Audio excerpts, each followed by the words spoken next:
दाखल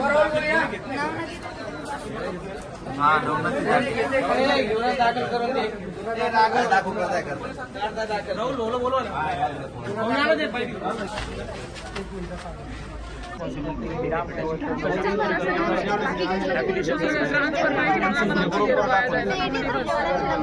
तुम्ही जे रजिस्ट्रेशन केलं त्याचं रिसिप्ट आहे का?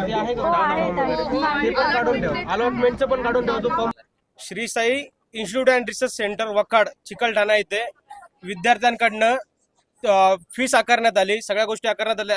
आज विद्यार्थ्यांचा 10 वाजता पेपर होता.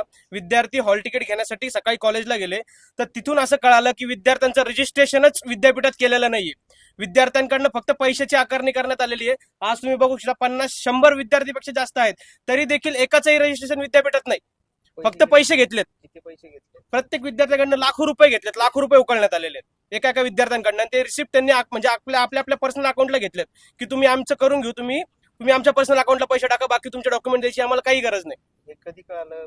आज सकाळी 8 वाजता सगळे विद्यार्थी पालक इथे जमा झाले, तेव्हा इथं विद्यार्थ्यांना कळतंय की त्यांचं रजिस्ट्रेशन मेन विद्यापीठात आहेच नाही म्हणून. कशासाठी आले विद्यार्थी? काय विद्यार्थी आज पेपर होता त्यांचा सेमिस्टरचा. आज 10 वाजता त्यांचा पेपर होता. त्यांना काल नोटीस नाही आली, कारण की सगळ्या कॉलेजेसला काल हॉल तिकीट दिले गेले. त्यांना काल हॉल तिकीट गेले नाही म्हणून विद्यार्थी आज कॉलेजला आले की आमचे हॉल तिकीट का नाही भेटले. तेव्हा त्यांना इथं आल्यावर कळालं की आम्हाला रजिस्ट्रेशनच झालेलं नाही विद्यापीठात. मी माझी परिस्थिती सांगते. मला आई वडील दोन्ही नाहीये. मी माझ्या स्वतःच्या जीवावरती शिक्षण करत होते. कंपनीमध्ये काम करून मी त्यांची फीस भरली. किती फीस भरली? 10,000 रुपये.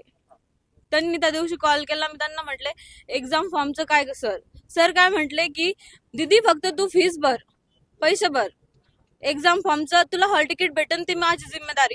का भेटत नाही आम्हाला हॉल तिकीट? का आमची फीस देत नाही येते? आणि आज 10 वाजता पेपर असं कळलं. युनिव्हर्सिटीची नोटीस आलेली आम्हाला. सगळ्या कॉलेजचे 4 तारखेला पेपर होते आणि आमच्याच कॉलेजचे का नाही झाले?